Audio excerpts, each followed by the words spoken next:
Hey everyone, it's Bowen back again with another highlight reel. This one's following the one shot we just came out with and recorded a night or two ago.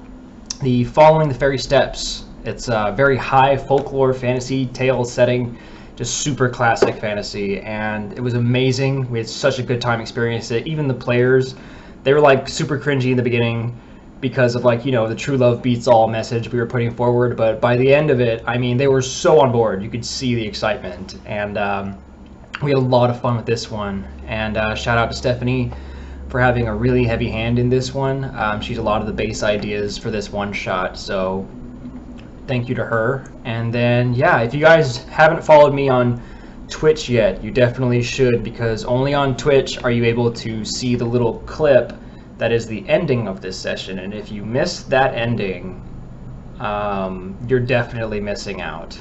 I mean, it was beautiful and incredible, and there's a lot of surprises. So check it out and enjoy the video. Awesome, here we go. So, this is going to be our new one-shot adventure on the Valascorpus Discord channel, where we run one-shot adventures all the time, every week, and we introduce new players to the hobby of role-playing as often as we can, because we all love role-playing here, and we're here to support everyone who does it. So tonight, our adventure is Following the Fairy's Steps. This is a very high fantasy, classic folklore tale-esque adventure that our characters are about to embark on. And as we begin, as most of these stories do, once upon a time, in the lush and fertile kingdom of Dracadia, there lived a prince by the name of Gother. As this prince grew to become a man, his father, King Armides IV, demanded he choose a suitor, as expected of a prince coming of age. Gother was always a dutiful son and avid apprentice under the scholars of Dracadia. But his love for reading was not something King Armides, the warrior king, would approve of. Gother loved fantasy and folklore just as much as he loved a certain common woman.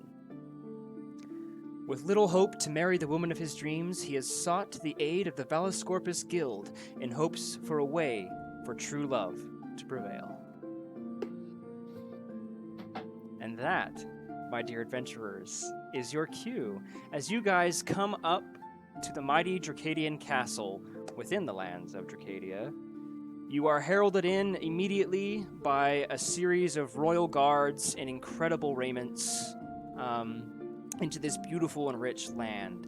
And as you come into the king's mighty hall, you are immediately greeted together by the prince himself, and no less. As our party comes in, each of you will have an opportunity to describe the character with which you are playing before speaking to the prince.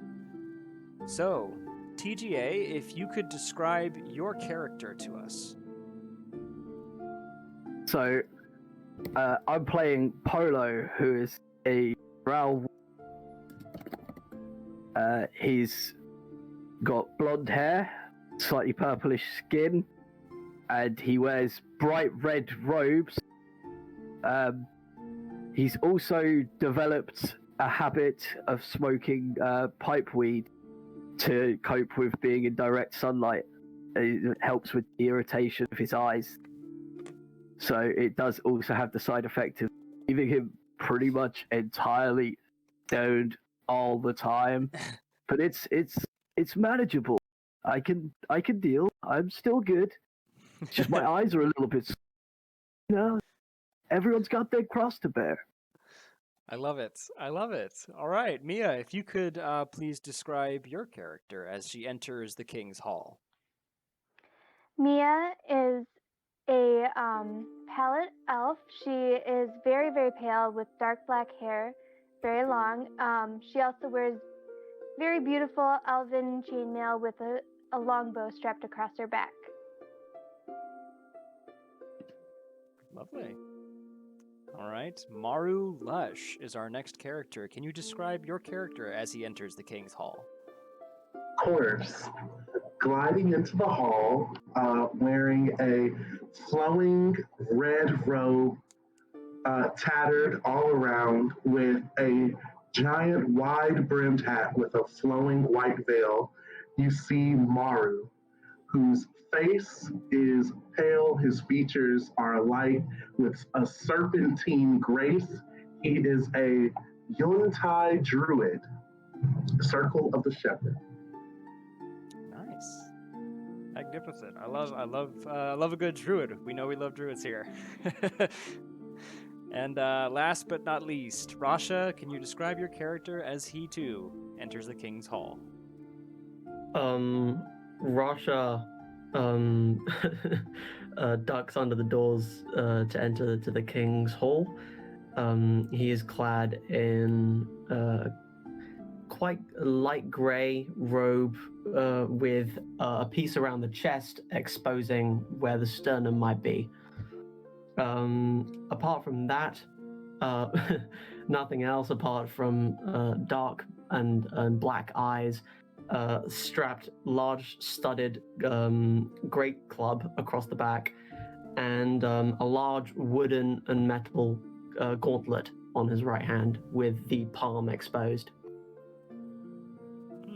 That gauntlet sounds important. All right, so this is our party. These are the Valascorpus mercenaries, fabled adventurers from here and far and all around the world. And when a mission is set out to the many guild headquarters, it is upon the nearest members to come together and fulfill the tasks asked of them from their proprietors.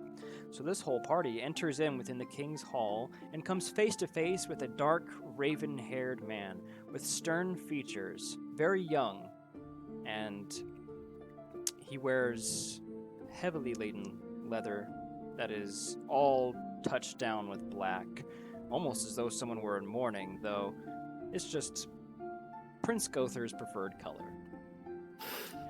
And as you guys come up, he sits there, a beautiful and ornate family-crested ring upon his finger as he rests it on his favorite folklore book. He looks at the party and says, "Welcome, yes! I see you have the heraldry of the Valascorpus mercenaries. I have sent for you. Goodness, where are my manners? I am Prince Gother of Dracadia, and, well, I'm going to be the one paying you for this mission. I don't suppose any of you have experience with, well, I guess fairy tales and monsters and things of the sort." Monsters. Do you yes, say fairy? but not really fairy tales. Well, every monster has its own tale, and every fairy tale has its own truth, he says as he holds the book up in front of you. And it says in this light, golden embroidered text, it says the fairy godmother on it. And he tucks it under his arm. He grins lightly and says, "Today, we're going to see if the tales are true. I have a woman who has caught my eye, and whether you are not familiar with our customs, I am the Prince of Dracadia, and as I am coming of age, my father demands that I find a suitor immediately to carry on our line. However, this girl is common. She is far below my station, and therefore I cannot wed her. But I believe we might be able to fix that. You see," he says as he pulls out the book from under his arm and opens the pages and turns them to you back and forth to these scrawlings from different scholars from years past. He says there is a tale of a fairy godmother that lives deep within the enchanted forests on the edge of our castle. I believe she might be able to help. She is a fabled spirit of the forest who lends aid to those who truly need it most. And I cannot see a greater need than proving true loves will prevail." But there's very little of them Dylan, I left. have a question. Mm-hmm. 'Cause I might have a game changer right now. Okay.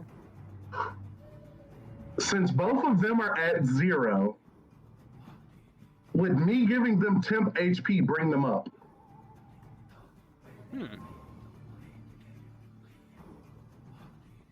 Sure. Let's say it acts as like an adrenaline shot. Okay, I see the spiders still trying to attack us, and I slam myself down on my knees, and my claws come out, and I slash the ground, and I say, "Bear spirit, protect us!" And then I activate my spirit totem as my bonus action. And so when I slam myself on the ground, you all see this figure of a giant bear roar up, like a spiritual bear come up above us, and it roars so loudly that it gives Polo and Rasha 7 HP, bringing you both up. The pack still needs you. You must fight. And then for my action, I'm going to, on the ground, look at the spiders in front of me that have been trying to attack me. Claws still out, I'm going to swipe at it with primal savagery. What the? Is this like a racial or a class feat or something? It sounds like a crazy spell. It is. It's not a spell. It's my. Here, I'm going to post it in the chat. It's my spirit totem. It only persists for a minute, and so 60 feet. I use the bear spirit. Oh. The spirit grants you and your allies its might and endurance. Each creature of your choice in the aura when the spirit appears gains temp HP equal to 5 plus my druid level. In addition, all of my allies now have advantage on strength checks and strength saving throws inside of the aura. All right. Oh, that's crazy. So you all are going to come back, and then I swipe at those snakes. Let me open my thing so I can cast the spell. Nice. I was saving it just in case. Very nice. They get back up. You guys feel that resurgence of energy from the totem spirit. I'm still waiting for like a elephant noise to just pop out any minute. I don't even know how you do it. Oh my god. That's brilliant. Can I sing like Snow White and see if I can get some birds to come and help us? Well, get some birds to come and help me. I will say that you can absolutely do that. But what you hear actually just as the battle subsides is this terrible cackling laughter of 2 pixies very high up on a tree branch. Just going like, look at that stupid biggins! Guess y'all made it out of this one. I notched an arrow and pointed at him. Oh no! Oh, great. They laugh at. Okay. And when I see the spider, I start to I just speak to it because I don't have to do anything special. I just druid things. I go, "Milady, my friend tells me you're hurt. Are you okay?" Okay, as you click and hiss back at it in like the spider tongue, like. It responds. You speak my tongue. I am a protector of all life in the forests. I understand the power of balance. Oh well. The circle. That's all well and good. Don't think me weak. Don't think me need protecting. I can still kill you. I can tell. Your fangs look engorged, and you look as though you could kill us both just as quickly as you could spin a web, mighty creature. Seems Great pandering. Seems to be softening some. Gotta let that coin out, Keep handing like a country song. I am in pain. I cannot hunt, and my children bring me food. But my venom sacs, without use, they grow ever larger, and they pain me so. I look at Mia and I'm like, this is good. I look back at the snake and I go, well, what if we could help you? In exchange for your venom, well, at the very least, we can milk your venom, and we might know someone who could maybe come and milk the venom more often. That way, you know your deadly toxins are still being used, and maybe he could pay tribute to you every now and again. I don't trust you. You are not from this forest. You are not of the Fae. Why should I trust you? I may not be of the Fae, but I am of the creatures within the forest. And then I turn into hold on, let me make sure I can do this before I say this. Yes, I can. And then I turn into a giant wolf spider.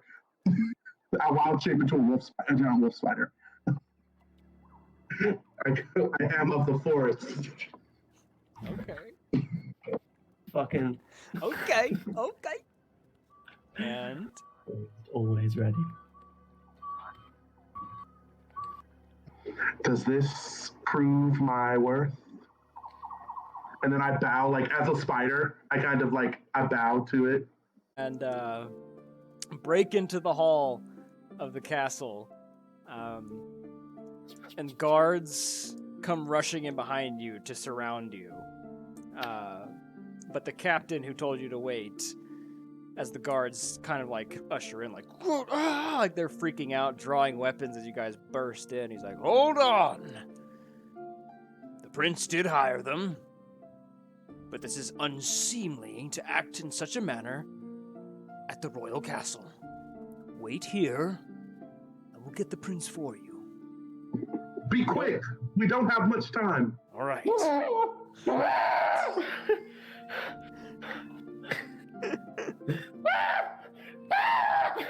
Night begins to form outside. Night has only just begun, and as the prince had told you, you have until the stroke of midnight to complete the task. Or his That's what, father... like 2-3 hours?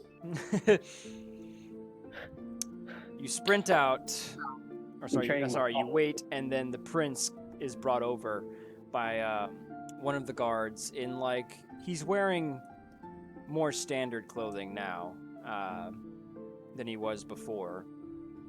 Less regal, as it is the nighttime. And he's like, "Oh, adventurous. I had worried terribly. It was getting dark. Did it work? Did you find her?" And locks it on. Trying to explain all the... Yes, but she needs you to go to her at the edge of her place. Did she at least agree to help? If you come to her and show her respect.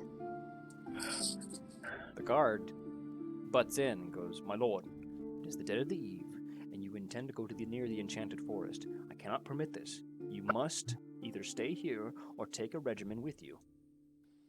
We would go with him. The regiment will be fine.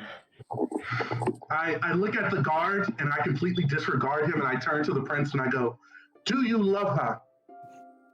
Yes. If you love her, you will go now. Do not wait. If true love is in your heart, then take flight with us. We must go now."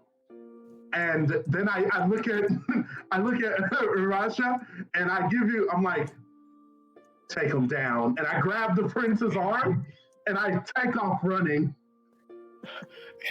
One trunk scoop later, and I'm fireman carrying the prince. Oh my god. Let's not take it that far. I don't want to initiate combat. He's still royalty. Yeah, don't lift him up. I'll carry you like the thing. Yeah, or like you the- can grab him and like drag him along. Okay, sorry, this is really. Let's not kidnap the prince.